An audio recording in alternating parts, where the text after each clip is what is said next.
welcome to Citizens Forum. This is Tuesday, December the 8th, 2015. The first part of Citizens Forum is always the Walter and Jack show, so we'll start off. We're going to talk a little bit about sewage treatment, but there's also a lot of other issues we're going to cover. I think I'm getting to the point with sewage treatment where I want to ask why the mayor of my city, where I live, Lisa Helps, is continuing to front for this plan, which it seems yet again, and maybe I'm wrong in saying this, but yet again we seem to be moving towards spending over $1 billion now for a secondary treatment system that I think we can say does just about zero environmental benefit. So why are we being pushed to spend $1 billion on something that may do us no environmental good? And Walter, you've got and we both brought a story that was in Focus magazine that kind of says the current system is not doing a bad job, and we'd have to go a long way to equal what is now being done. That's right. I mean, that's the gist of it. I mean, I recommend everyone to go to the websites being shown on the screen for Focus magazine, and this article is printed. It's very well reasoned, really based on good sound science and common sense. And basically, these scientists and medical health professionals are saying, let's look at this scientifically and let's see what we really have to do. But the bottom line is basically that what we have is very low impact, and the sewage system has been designated as a high impact system by the federal government, which is incorrect. That if we were to say, okay, this is a low impact system, it can be looked at, it can always be made better, but why rush into this massively expensive and very intrusive system that may not have any benefits whatsoever in the long run and may possibly have more environmental impacts than what we have now? Yeah, so this story this is the December Focus magazine. I'll just hold it up here for people to see. December Focus magazine.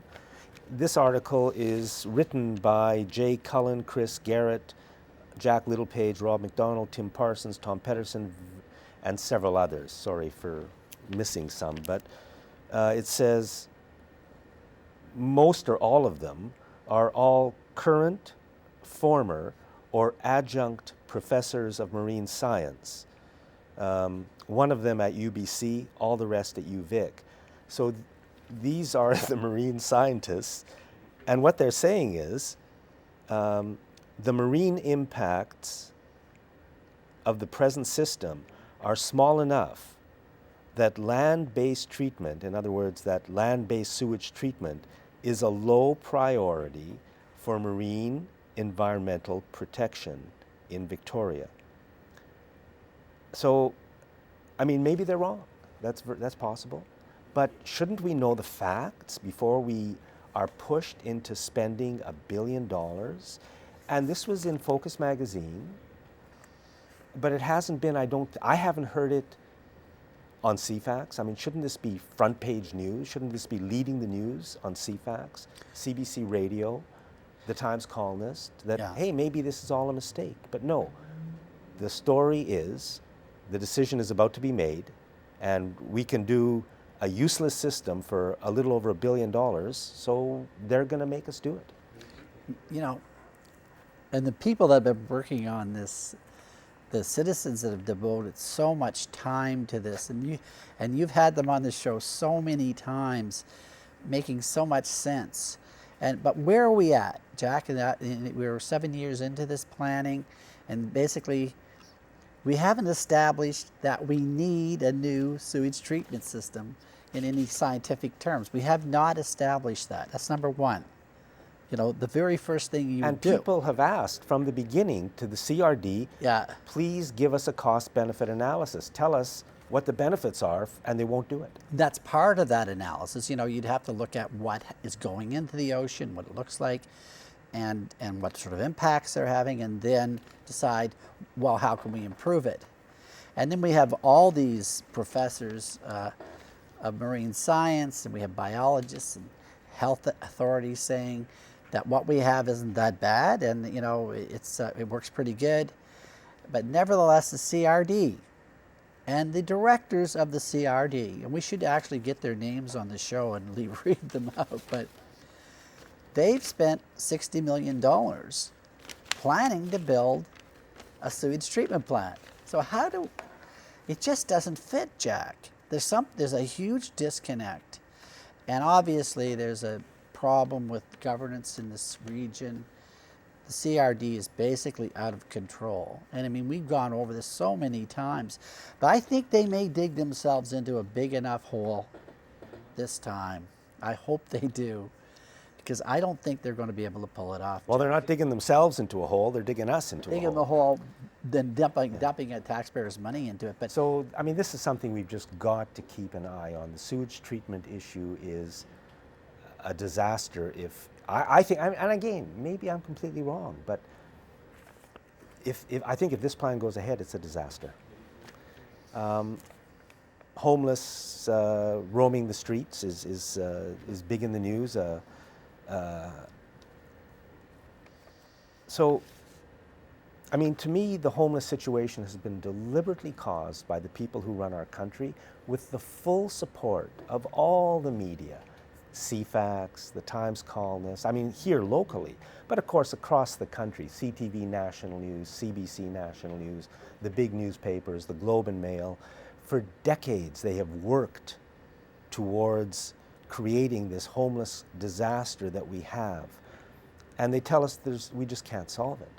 And at the same moment, and today I heard that they're removing, they'll no longer be able to get a transfer when you get on the bus, right? Because we're so short of money that they've got to somehow make transit pay more. So you get on the bus, no more transit, plus senior fares are going up, plus kids' fares are going up. And the Royal Bank just made a record profit. A record profit for any corporation ever in Canadian history was just made by the Royal Bank. Was that big in the news? Was that front page anywhere? Hey, we can't house our own fellow citizens, but the Royal Bank just made a record profit? Not a word. So again, I just want to say what we can do with $1 billion. The Royal Bank, one bank, made over $10 billion in this past year. We could build 3,000 units of good housing. We could give 20,000 poor families $5,000 each. This is with $1 billion. We could also give 20,000 students with student loans $5,000 each, pay them down. We could pay for 20,000 operations across the country at a cost of $10,000 each. And we could open schools right across Canada at night and on weekends for community sports and clubs and meetings and places for families to go. So we could open schools at night and on weekends and create community, as well as all these other things for $1 billion. But instead it all goes to the Royal Bank. I mean, that's our country. That's what our country has become, and we've got to take it back. Well, the rich are getting richer, aren't they? You know, I read something the other day where they were complaining about how much this climate change conference in Paris is costing. It's like 200 people there from Canada. It's costing around $650,000 to send them there and participate for a couple of weeks. But I also noticed that the petroleum industry over the last 10 years has gotten $450 billion in subsidies from the Canadian government. Say that again, 20 years? $450 billion over the last 10 years. So you wonder where's the money going to come from, you know, and the obscene profits that these guys are all making and the amount of subsidies they're getting. There's something out of balance here. And I hope the Trudeau government tries to set that straighter. I think there's going to be a lot of resistance, but when you look at these things and you say the bank profits, something's terribly wrong. We have to get more control over our financial systems, and we have to have democratic control and not just let these banks and the elites dictate what's going to happen. So you mentioned I don't know, should I call him Prime Minister Trudeau or Justin? I don't know what to say. Can I call him Justin? I think you can, why not? So everybody who's watching this show, should email the Liberal Party or something, or Justin himself, and say, Justin, please, every 2 or 3 days, make a 5-minute or 3 or 4 or 5-minute video, put it up on YouTube, talk to us. Yeah. Tell us what you're doing. Tell us what's happening, because all we get is through the media, the lies of the media. So it's a real opportunity. I mean, if it was up, everybody could access it. You know, the whole country. He can speak to us. Yeah. So do that. We're in the midst of another terror crisis. Paris, was Paris a false flag attack? Who knows? But it's got to be considered. And you got some information about the more recent attack in San Bernardino, California. Yeah, that's correct. And if you go to global research, and that's going to be shown on the screen, something was just put up today, an analysis of what happened. And these things are always very interesting. These are the facts. This is the facts of the case. This is what people are saying. These are the events that did really occur. These are officially confirmed. It's not like rumor or anything. This is as good as you can get for establishing facts. And of course, they're accusing this guy and his wife. They're supposed to have kind of gone berserk with some guns and gone in and shot up these people in this facility. But the eyewitnesses that were there did not see 2 people. They saw 3. Now, is that eyewitnesses or eyewitness? Yeah, well, the one that testified, the one woman that testified said that she saw, in this testimony here that I have here, that she saw 3 shooters, 3 tall, athletic men in black military, sort of the SWAT team look, and that they did not see any woman. But by the way, the woman that's accused is 5 feet tall. She weighs 90 pounds. Really? I didn't know that. Now, the FBI, there's also a videotape of, they've been interviewing the lawyers for the family, and the lawyers are saying this doesn't add up. They saw a picture of the accused who were killed by the police later, handcuffed in the back of a police van, dead. And why would you handcuff dead people? Is the question. There's a number of inconsistencies here, major inconsistencies to the official story that certainly raises a lot of red flags. And these inconsistencies go to every one of these terror incidents that takes place, going right back to 9/11. I mean, the official story of 9/11 is a complete impossibility. The buildings, 1,500 architects and engineers say the buildings were brought down by explosives in a controlled demolition.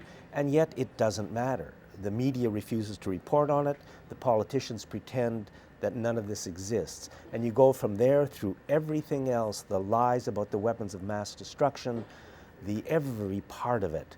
And we come now to this latest incident. You can't, I don't see how anybody can believe it anymore.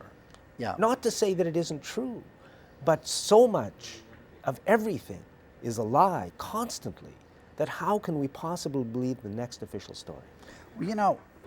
I've always thought about this, and I always thought, well, if it is some type of operation, they want to scare the public into hating Muslims.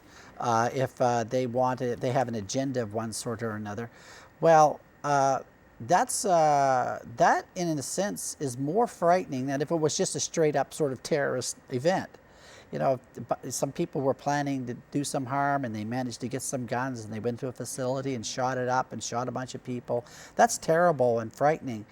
But what's even more frightening is the thought that there's elements within the police authorities and within the Secret Service that would run an operation.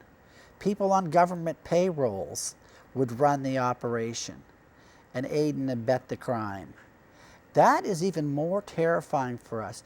And now, but here's even more terrifying, which is that the media has to also be a part of it. Because you've got to be assured from the beginning that no questions will ever be asked. But think how unsettling those ideas are. And I think a lot of people can't go there, Jack. That's so terrifying. You think that, the people that are supposed to be protecting us are running these operations. And there's a very real possibility of that, only based upon the facts. You don't have to be, looking and scraping every last detail to try to find some plot or something. This is just straight ahead.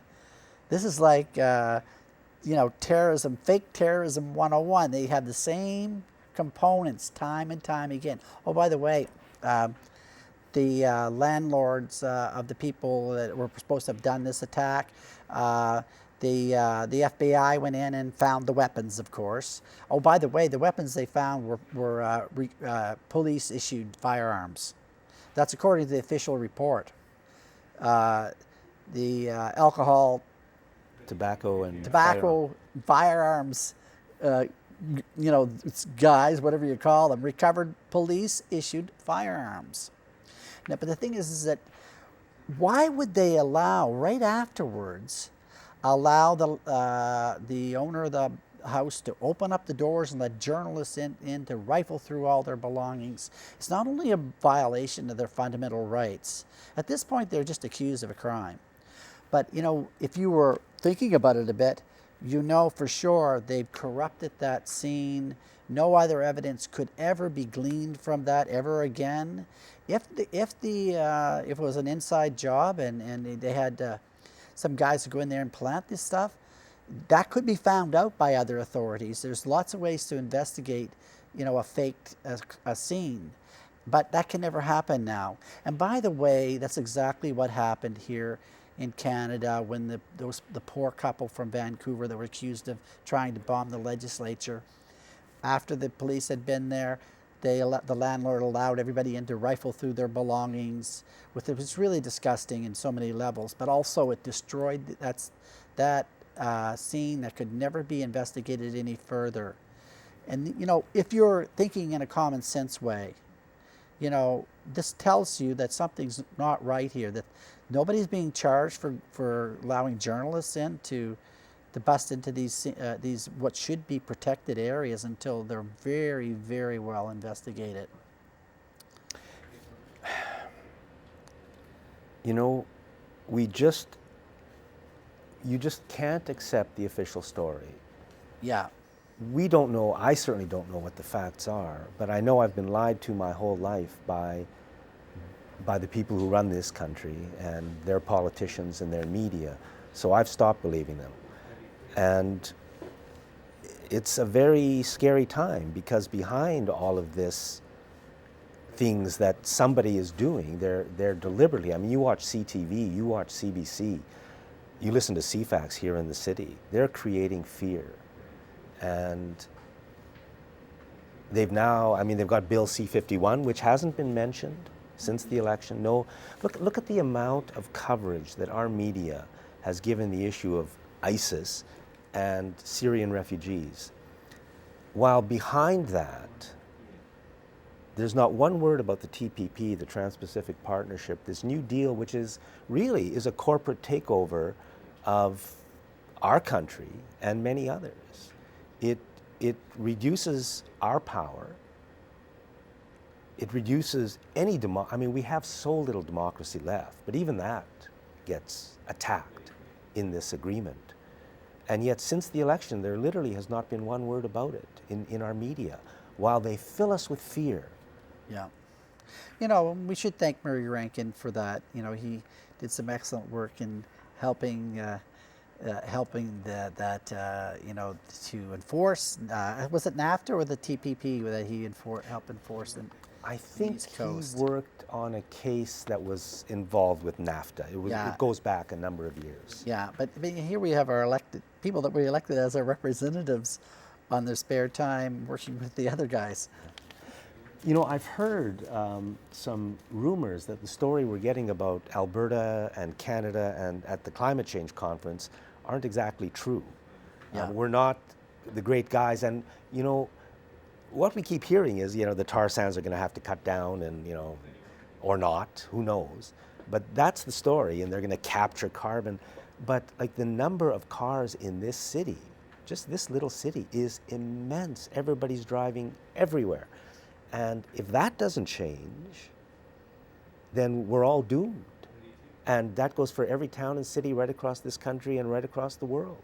We've got to reduce our use of the automobile. If we can't do that, we're dead. And maybe even if we do, we're dead. And nobody's even mentioning that. Yeah, and Canada also announced that their goals is to reduce the global warming by 1.5% and not 2%. That's a huge announcement. Very, very, very important. It dramatically changes what the goalposts look like and what they have to achieve. So Canada's saying we can only raise 1.5 degrees. 1.5 instead of 2. It sounds like a small amount, but actually it's huge when it comes to implementation.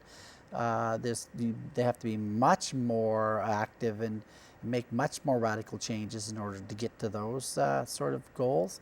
And I don't know, has it been covered in the media? It must have been, but it's a huge announcement. But I just don't seem to see it much being covered anywhere.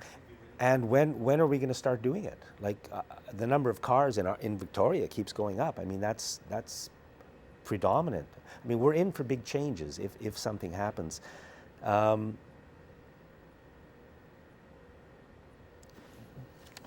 This is there's a CBC.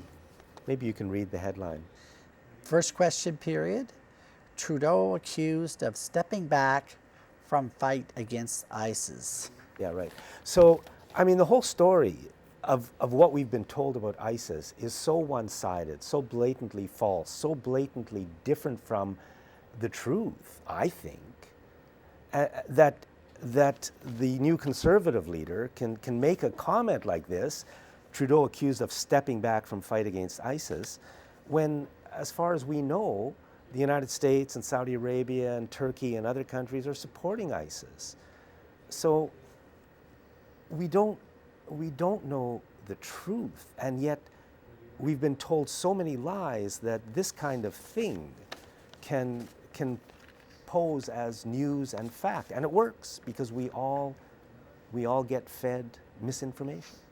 Yeah, I mean, we've talked about this with Stephen Harper's personal bodyguard, the CSIS agent who became the ambassador to Jordan, Canada's ambassador to Jordan, and who immediately through that embassy, they start running a human smuggling ring through Turkey into Syria, and they were smuggling people in, including these British schoolgirls that were.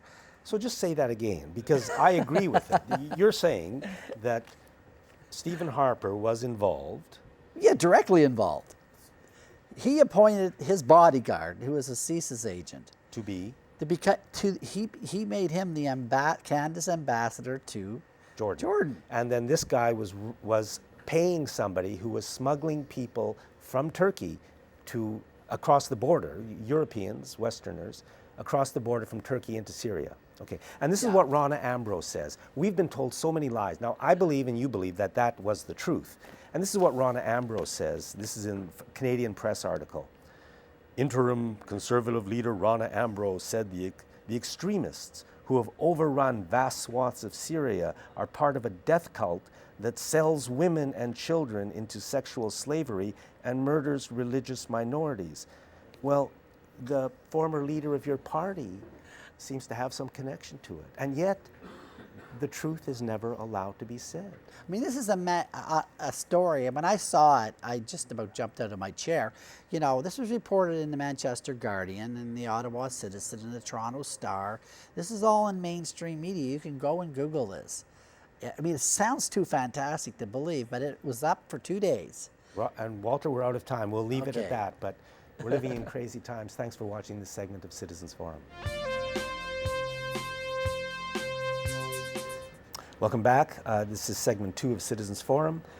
I'd like to start by thanking the volunteer crew and Shaw staff that makes this program happen every week. We're filming today on December 8th, 2015. Our guest in this segment is Jordan Reichert. Am I saying that right? Yeah, that's right. Okay. And Jordan, you were on, I guess, a couple of months ago because you were running in the election. And what have you been up to since? Yeah, I ran in the federal election there. It was a great experience, but you know, once election day passes, you have to make yourself busy again. Now, of course, there's still lots of politics going on, but of course, a big part of the Animal Alliance Environment Voters Party of Canada is making sure that is our activist front. And so in Victoria here, I've taken up the campaign to ban the horse-drawn carriages from Victoria through a new organization I've organized called Victoria Horse Alliance. And our mission is to work with the city, work with community groups, work with anybody who's interested in getting involved and coordinating an effort to finally get these horse carriages off our streets. So when you said that just a few minutes ago, my response was, do the horses mind the work? Yeah, absolutely. So it's something that the horse carriage companies often frame as that the horses just love being out there. They love being on the streets, seeing people and such, and that they're made for this kind of work. So these are lots of ways of framing it in a positive light. But the reality is, of course, is that this is not a natural environment for a horse or for any animal, is to be walking through the city streets with a bit in its mouth, which is used to direct it by pain directly.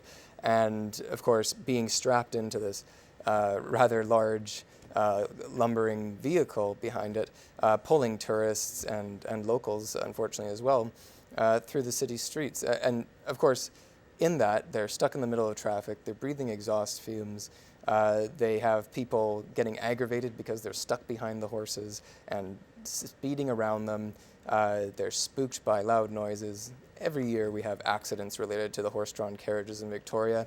It's really just a matter of time before it becomes serious enough that the city is forced to take action. And so we really want the city to be responsible in this case and take a progressive step and ban the horses, ban the horse carriages, both for the sake of the horses themselves, but also for the safety of residents and tourists who visit our city every year. Can you say a bit more about the bit? Yeah, so the bit is used, it goes it goes in the mouth of the horse, and basically what it's done... Basically a steel bar? Yeah, it's a steel bar that goes across behind the front teeth, and what it does is it's meant to control the horse by pain, right? By putting force and pulling the horse's head down. So it also restricts the horse's ability to express itself freely. And there was recently a paper done by Dr. Cook of the American Veterinarian Association about this, and he concluded there's at least 50 health conditions, psychological, physiological conditions that arise from the horses being trained and having this bit in their mouth as to direct them, and it causes them distress, causes them discomfort. We see it on the streets when we're out there. We do trolley walks, and we follow the trolleys that are currently going around for the holiday shopping in Victoria, and we see the horses, stamping their feet, showing that they're angry. Like this is something that a horse will do to express itself. And they can't raise their head often the way that they want to. They can't express themselves. You see everybody going in and touching them, taking selfies, all this kind of thing. And the horses really can't get away, right? They're forced to be gazed at in this way, to be objectified in this way. And, at the end of the day, it's just animal exploitation. And I realize that it's a romantic notion for many people. Many people are nostalgic about the horses and such. But there's many things that we used to do that have become quite antiquated or have been realized to be ethically unconscionable, and we don't do them anymore. And this is certainly one of those. So then I asked you earlier if the horses, if the carriages stop operating, will the horses be killed because there's no use for them anymore for the owners? Yeah, I mean, and that's a very common question, is what do you do with the horses if they're not working in the streets? And the horse carriage companies like to frame the issue as, well, either they're working or maybe we have to send them to slaughter, right? Or, we have to get rid of them. And to them, they try to frame it like that because then it makes us look like the bad guys for trying to liberate them from this forced labor. However, the problem is that there are options out there. So if the horse companies weren't able to care for the horses themselves any longer, or if they didn't want to keep them while they're not working, then there is the potential for the BCSBCA for the horse companies to surrender them to the BCSBCA. Also, Animal Alliance Environment Voters is working on finding appropriate sanctuary for them to retire them properly after years of service. You know, I mean, it's amazing to think that after all the time and energy and sweat these horses have put in, the pain they've gone through, and the trauma they've probably suffered from this experience, people would say, oh, well, you're not making me a buck anymore, so off you go to the slaughterhouse. And you know, this happens with race horses, this happens with carriage horses, this happens with people's horses. How long does a horse work? Sorry, how long does a horse work? Yeah, I mean, 5 years, 10 years, what's its... Yeah, I mean, well, I mean, as long as the horse is able to, and as long as the horse, is strong enough and good in good health, then my understanding is they'll continue to work the horse. Yeah. Do you have any idea how long that span can be? Is it I don't know how long the longest working horse is there necessarily. typical, or? They have, it could be. It could be. I don't want to say because Okay. I don't want to. So, you're a co-founder and organizer of the Vancouver Island Vegan Association. Vegan, yeah. Sorry, vegan? Vegan, yeah. I've said vegan all my life. Okay, vegan. Are you sure? I'm pretty sure. I hope so.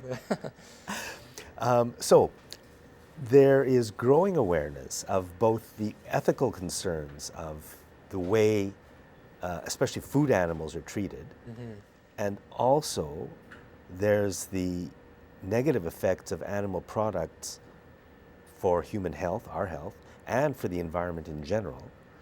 So, what are things that people and governments can do to move us more towards a vegan lifestyle? Yeah, I mean, it's a great question. Should be. You gave it to me. Yeah.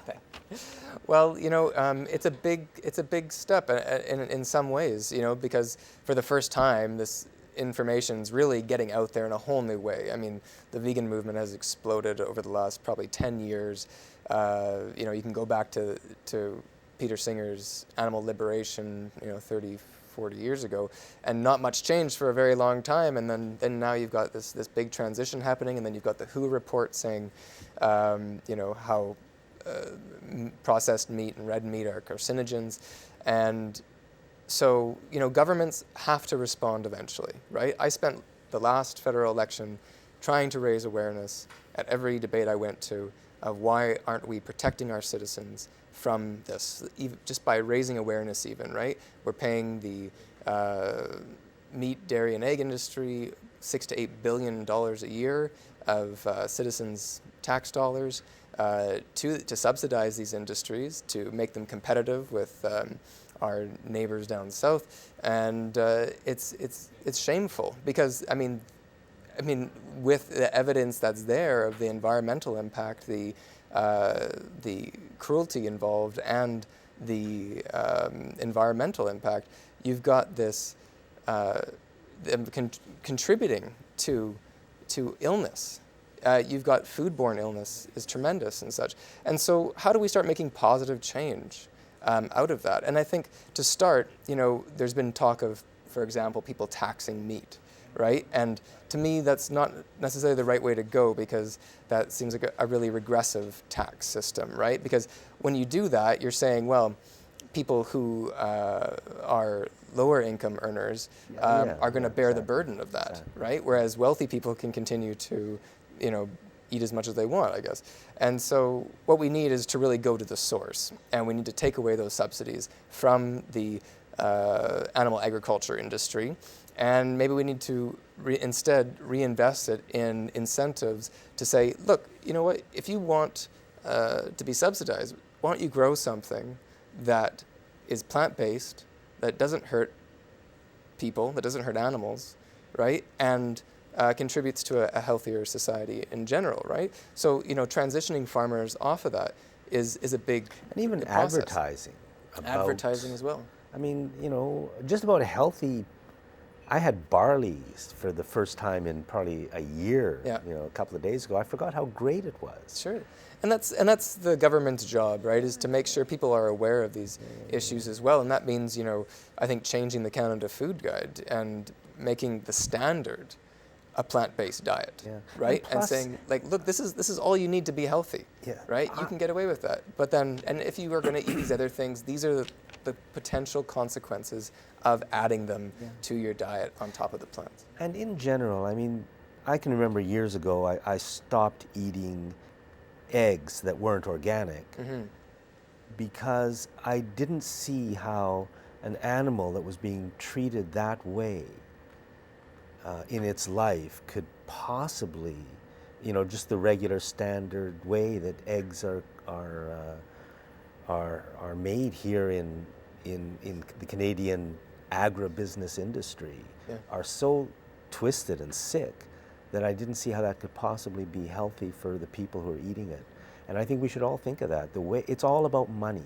Yep. And none of it is about our health, and just changing that would be a step in the right direction. Absolutely, and actually, one of a supporter of mine in the election, came to me after the election and said, "What about these battery cages? What can we do to get rid of them?" And he really wanted to do something, so he went out and he wrote up a petition, and I worked with him to develop it into something really concrete, evidence-based, and he wants to send it to the Prime Minister and get a response out of him, right? And he's working really hard on that, and I'm really proud of him for doing it.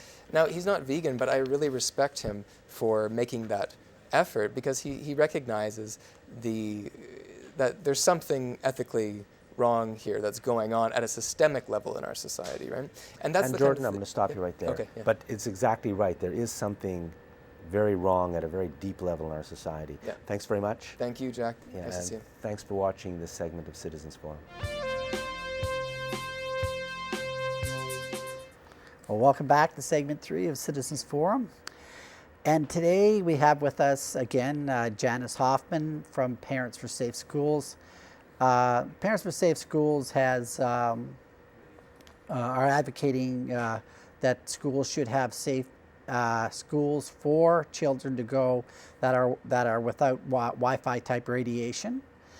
And Janice's grandson Tyler suffers from this disability, and at the moment Janice has, as we stand right now, Janice has now into her 3rd school district, and Tyler has been moved again. So what is the situation right now, Janice, and what happened that got you here, and why is Tyler moving from one district to the next?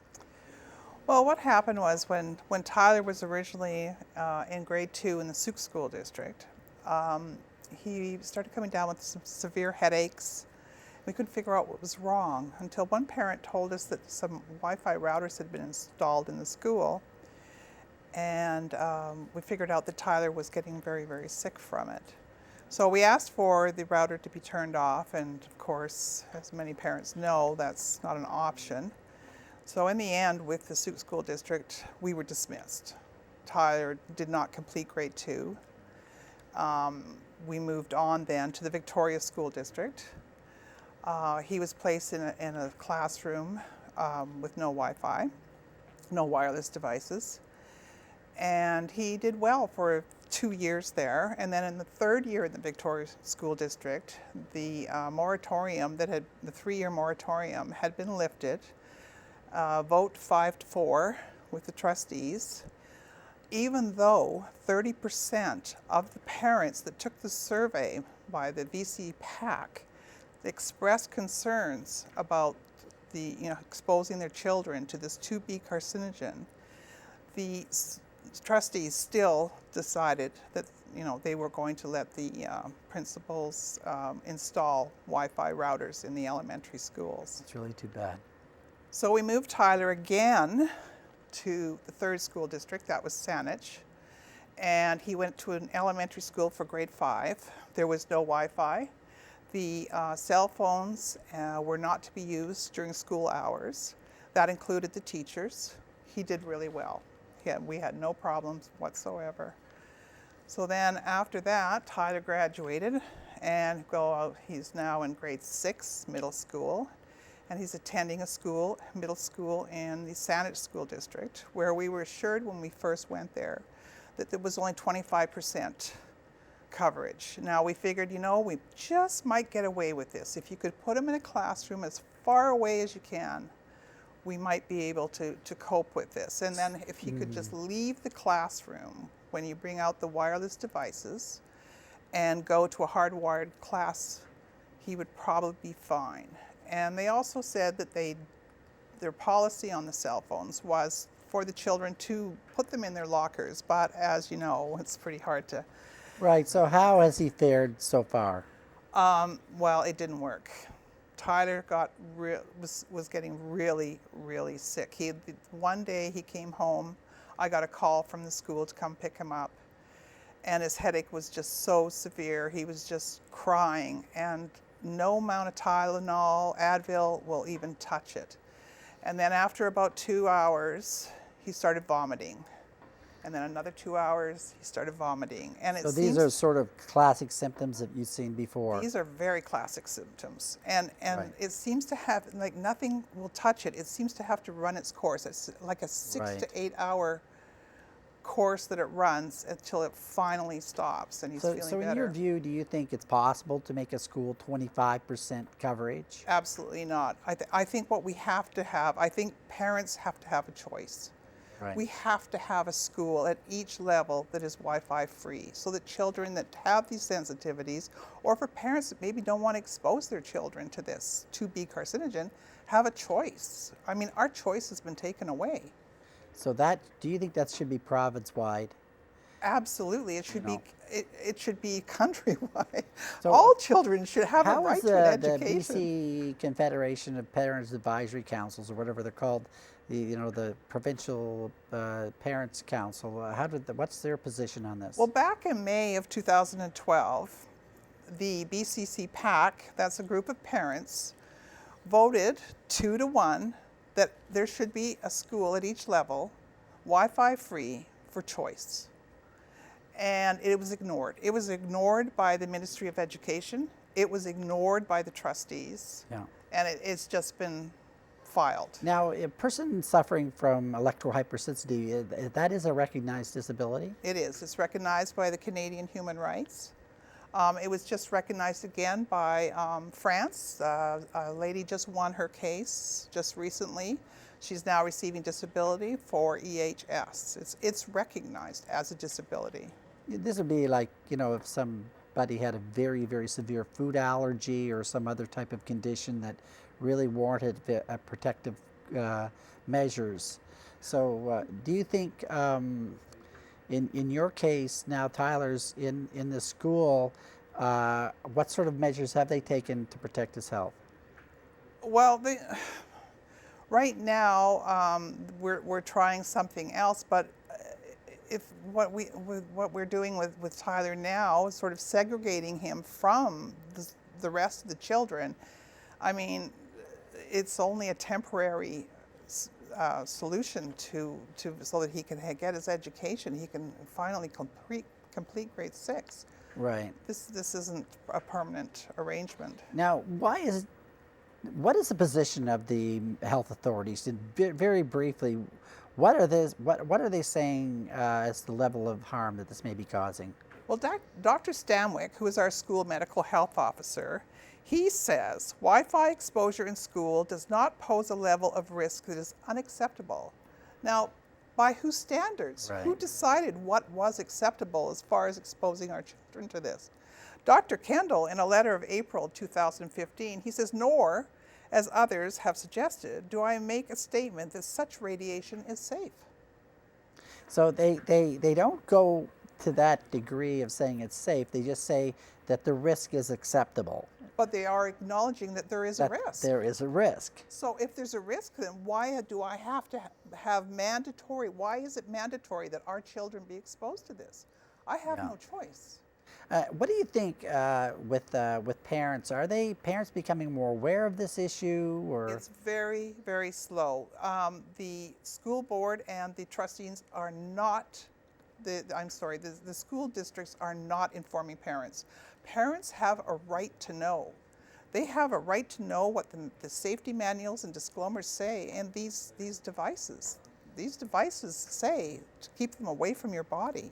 Yes, and that's not being discussed in the school with any of these devices whatsoever. Nope, teachers aren't even being told. Teachers have absolutely no idea how to use these devices that they're been given safely. So, basically, are you sensing that there are some people becoming aware while others aren't, or do you think that there's any chance that some administrators are going to be becoming more hip to the scene and going to try to accommodate more? Some people are so addicted to these devices that they're in denial. They don't really want to know that these could actually cause harm. Yeah. But again, I should have a choice. Yeah. Why do I have to be exposed to this? So the World Health Organization, or the Cancer Institute that's affiliated with the World Health Organization, they have designated this type of radiation as being potentially harmful. Yes, they have. The Canadian Parliamentary Committee, it has questioned the.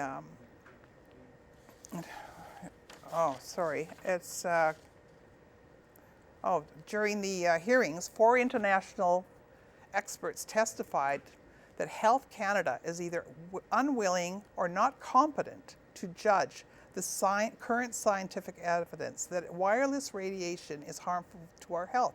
So what it's saying is, Health Canada is not protecting our children. No one is protecting us. This is the industry. The representatives of Health Canada, more or less, would be like Dr. Perry Kendall and Dr. Stanwick. Basically, either aren't qualified or are uninterested in protecting the health of the students. They're definitely not qualified. Neither one of them. Neither one of them have any background in the biological effects of exposure to radiation. So, in the end, what is your main goal? What do you think that should happen to help students like Tyler get their education? There has to be a school in each district at each level for these children to go and get an education. Their right to an education has been taken away. I mean, their Charter of Rights, they have a right to this. Okay, I think that pretty well sums it up. So I hope that you find some success, Janice, and we want to have you back on in a little while to see how things go with you. Thank you for watching, folks, and stay tuned for our next segment. Welcome back. This is the last segment of Citizens Forum, being filmed on December 8th, 2015. Our guest in this segment is Will Smith, and we're going to be talking about... Well, we're going to talk about an aspect of consciousness that I think is important for everybody who wants to start getting with this change of consciousness that we're experiencing. The first thing that we've talked about is just knowing that you're not your body, but this part is knowing that time flows differently, that we have this idea of time, the way it flows, that is not really true. We have a consensus reality view of time, but it doesn't work really like that. It really is a very discrete and particular. And the biggest example of that I just thought of before the show is if you look at the moon has always looked, you can see the same craters, you can see it looks exactly the same. There's no erosion because there's no wind, there's no water. But if I lived in Costa Rica for a while where there's lots of wind and lots of water and there are 5 tectonic plates banging against each other. So there's lots of action down there. And in 1 year, a place it can be overgrown. If there was a big ditch or something, it can be completely overgrown and healed in a year. So time flows differently depending on what else is going on. And our perception of time is also very important. So I wanted to do, the first thing I want to do is just show us how using the TV as a way of demonstrating this. We're just going to do a little experiment here. And the first one, I'm just going to move my arm. I need the camera on for me. And I'm just going to move my arm.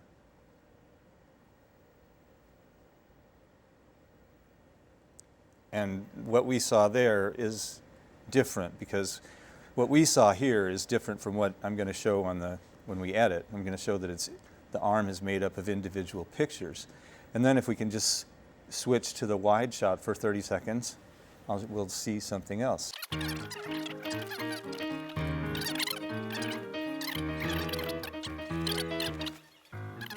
So now we've seen a scene. Now we've seen a scene compressed into a very short time.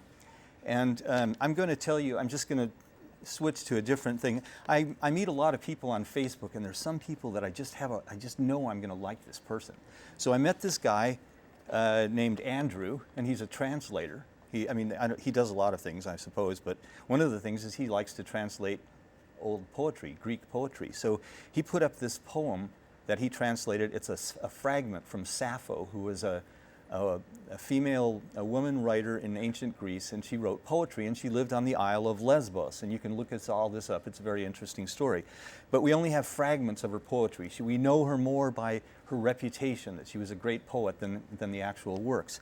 So I read this poem that he translated, and I'll read it. Within, cold water splashes beyond apple branches, and the place is all shadowy with roses.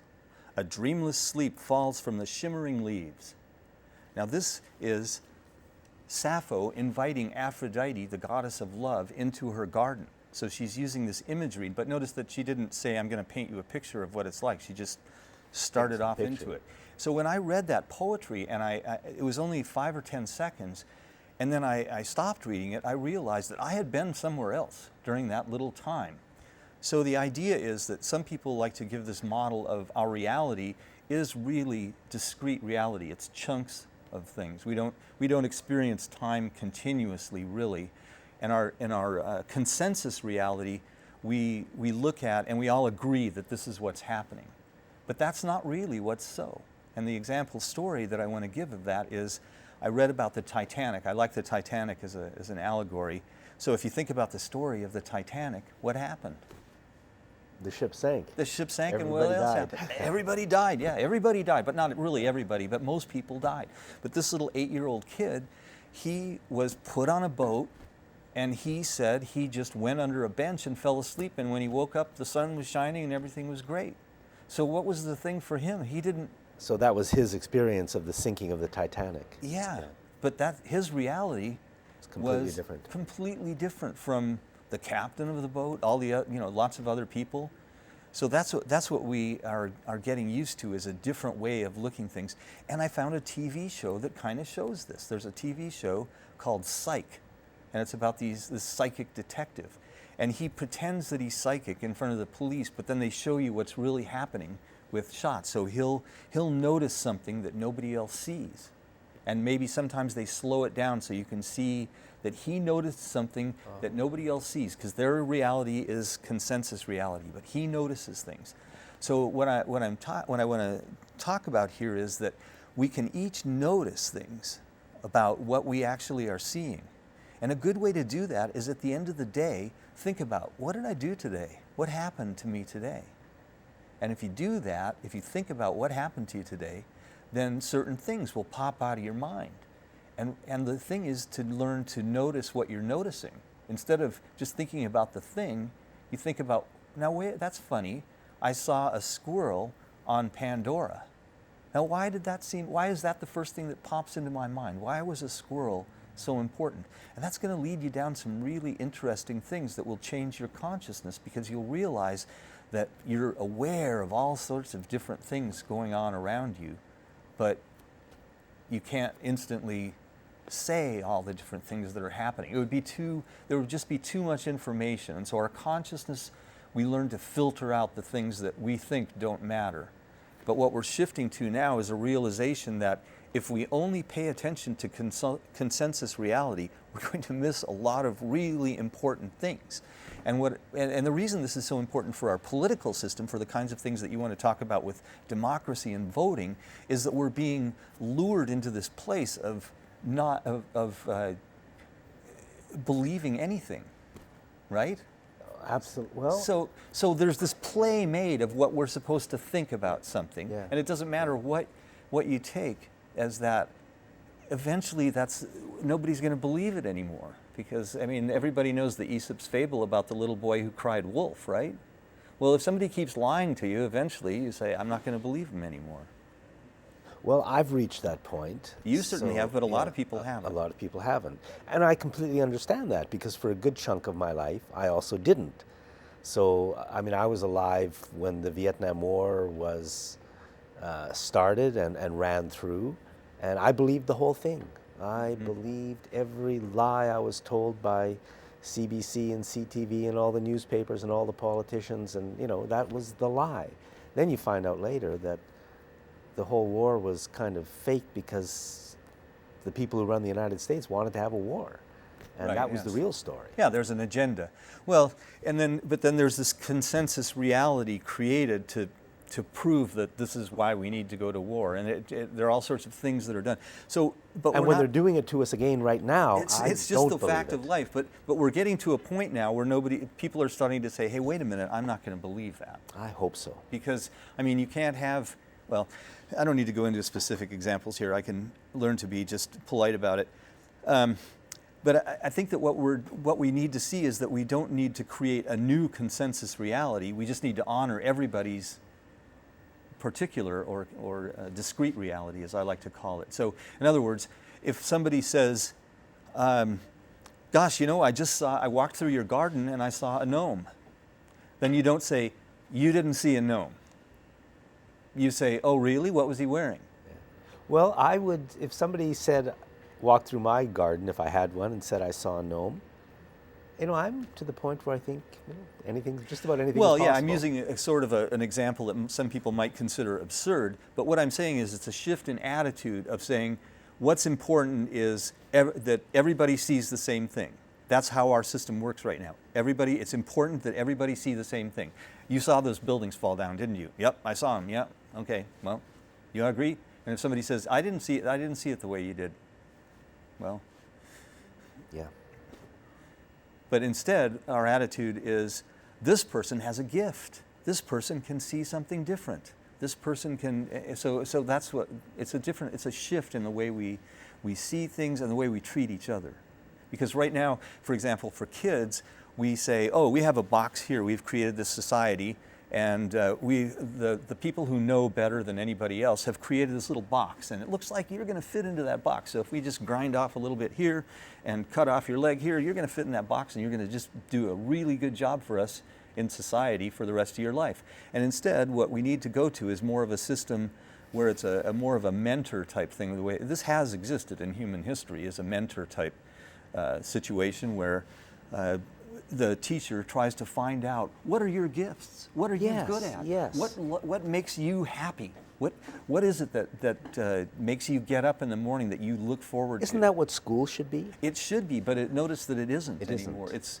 It's If it ever- finding the right box for you. Yes, We've yes, established boxes, and those are created Imagine usually how by wonderful corporations. school could be if it was more like that. They welcomed you in and said, here you are, and we just want to help you have a good time and be a great person. Yeah, Wow. and the more I look at this, this being on this show has been instrumental in changing my own consciousness about this. That if we focused on finding out who each child actually is and giving them the tools that they need to explore that and develop it, what kind of a society we live in? Somebody would have found a battery that would make petroleum unnecessary. I mean, I can just imagine all sorts of things, but that's not what we do. Yeah. And you know what? I think the teachers would have a much better time. The I think so kids would too. have a much better time. So why doesn't it happen? And Well, it I think doesn't that's what's happen coming. I because- think oh, I think hope you're that right. what I see is that our system has gone, as I say, you know, if a guy lies to you, after a while everybody just says, don't believe anything he says. Well, that's our system has been so gamed now. I don't think our new system is going to look anything like our old system, because nobody's going to put up with it. Will Smith, thank you very much. Thank you for having me again, Jack. Thanks for watching Citizens Forum this week.